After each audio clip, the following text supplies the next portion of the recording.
शुरुआत करते हैं छत्तीसगढ़ की राजधानी रायपुर के साथ, जहां गौ हत्या के एक ऐसे मामले का खुलासा हुआ जिसने सबको हैरान कर दिया। गौ सेवकों की सूचना पर रायपुर के मोमीन पारा पहुंची पुलिस ने जब एक घर के अंदर दबिश दी तो मौके में गौ हत्या की जो दर्दनाक तस्वीर सामने आई और जो मौके से सबूत मिले, उन्हें देखकर किसी का भी दिल दहल जाएगा।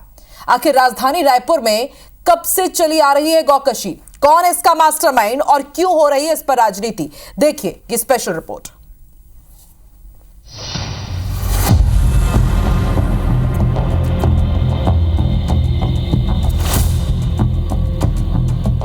राजधानी रायपुर के मोमिन पारा में गौकशी का खौफनाक मंजर सामने आया। गौ सेवकों की सूचना पर यहां पुलिस कार्रवाई करने पहुंची तो जो तस्वीरें सामने आई वो किसी को भी विचलित कर सकती।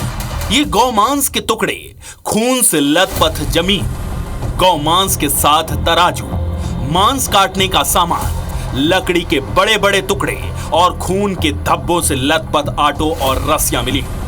आरोप है कि यहां एक घर के 3 कमरों में गायों की बेरहमी से हत्या की जा रही थी। पुलिस कार्रवाई के दौरान मौके से खुर्शीद अली नाम के शख्स की एक आईडी भी मिली है।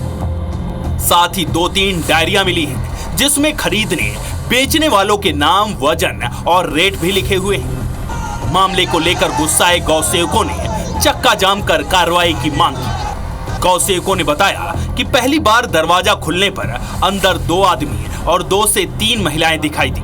जांच के समय बिजली भी चली गई, जिससे 4 से 5 लोग पिछले दरवाजे से फरार हो गए। वहीं मौके से मिले मांस के सैंपल को लैब भेजकर पुलिस कानूनी कार्रवाई में जुट गई है।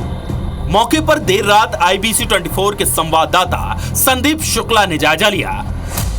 अभी हमारी सबसे पहली ये मांग है कि जो अपराधी है उसके घर को तोड़ा जाए और उक्त स्थान पे 3 से 4 जगह वहाँ पे गौ माता की हत्या होती है उसको बंद किया जाए और जितने भी घर में हत्या होते हैं जो संदेही है उनके घर को सील किया जाए। यहाँ पर हमारी टीम आई हुई थी और कुछ लोग आए हुए थे जो जिनको सूचना थी, उसके आधार पर पुलिस की टीम ने यहाँ छापेमारी कार्रवाई की है। काफ़ी मात्रा में यहाँ पर मांस बरामद किया गया है। प्रथम दृष्टया ऐसा लग रहा है कि गौ मांस है और इसका जांच कराया जाएगा इसकी पुष्टि के लिए और वैधानिक कार्रवाई की जाएगी, सख्त कठोर कार्रवाई की जाएगी। गौकशी के इस मामले में बुधवार की देर रात पुलिस ने एक आरोपी को हिरासत में लिया था। गुरुवार सुबह 2 महिलाओं समेत 4 लोगों की गिरफ्तारी हुई। मामले का खुलासा होने के बाद स्थानीय रहवासियों ने कांग्रेस नेता और मोमिन पारा मस्जिद कमेटी के अध्यक्ष हैदर अली पर गौकशी करवाने का आरोप लगाया तो हैदर अली ने आरोपों को सिरे से खारिज कर दिया। मौके का जायजा लिया IBC 24 के संवाददाता राजेश राज ने। मैं मस्जिद कमेटी का अध्यक्ष, तो मस्जिद का काम मैं पूरा देखता हूँ जी। और ये जो मेरे खिलाफ षड्यंत्र पूर्वक ये जो बयान चल रहा है ये बेबुनियाद है जी। और इसका मैं घोर निंदा करता हूँ।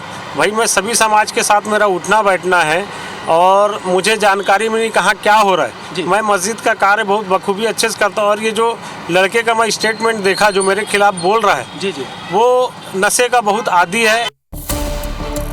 गौकशी की घटना के बाद सूबे में सियासत तेज हो गई है। कांग्रेस बीजेपी पर गौ तस्करों को संरक्षण देने का आरोप लगा रही है तो बीजेपी सुशासन का दावा करते हुए कठोर कार्रवाई का दावा कर रही है। भारतीय जनता पार्टी की सरकार बनने के बाद प्रदेश में गौ तस्करी बढ़ी है, गौ मांस की बिक्री बढ़ी है। इसका बड़ा कारण यह है कि सरकार में बैठे हुए लोग गौ तस्करी करने वालों को संरक्षण दे रहे हैं। और सबसे बड़ा इसका एक और भी अहम कारण है कि प्रदेश में भारतीय जनता पार्टी की सरकार ने जो 10,000 से अधिक गौठान बंद कर दिया है उसके कारण गायों की तस्करी छत्तीसगढ़ में बढ़ी। देखिए, माननीय विष्णुदेव साय जी के नेतृत्व में लगातार यहाँ पर, क्योंकि हम सभी गौ माता के संरक्षक हैं और गौ माता का हम पूजा करने वाले लोग हैं, कहीं ना कहीं से इस तरह की घटना न आए और ऐसे लोग पर कड़ी से कड़ी कार्रवाई हो, ये माननीय विष्णुदेव साय जी की मंशा है और उसके आधार पर कार्रवाई भी। सूबे की राजधानी रायपुर में गौकशी की विभत्स वारदात ने प्रशासन पर गंभीर सवाल खड़े कर दिए हैं। कांग्रेस बीजेपी में वार पलटवार अपनी जगह है, लेकिन बड़ा सवाल यह है कि प्रशासन की नाक के नीचे गौ हत्या कैसे हो रही है। गौ भक्ति और सुशासन का दावा करने वाले आखिर क्या कर रहे थे? कौन है गौकशी का मास्टरमाइंड और कब तक इस पूरे नेक्सस का खुलासा होगा? और सारे आरोपी सलाखों के पीछे कब जाएंगे? ये कुछ बड़े सवाल हैं जिनके जवाबों का इंतजार जनता कर रही है। रायपुर से संदीप शुक्ला और राजेश राज के साथ ब्यूरो रिपोर्ट IBC 24। तो छत्तीसगढ़ में बीते कुछ दिन पहले ही गौ हत्या, गौ तस्करी को लेकर के सख्त कानून की बात कही जा रही थी। ऐसे में सख्त कानून के नुमाइंदे के नाक के नीचे ही यदि इस तरह से गौकशी होगी, गौ हत्या होगी, तो फिर सवाल एक नहीं कई उठ खड़े होते हैं।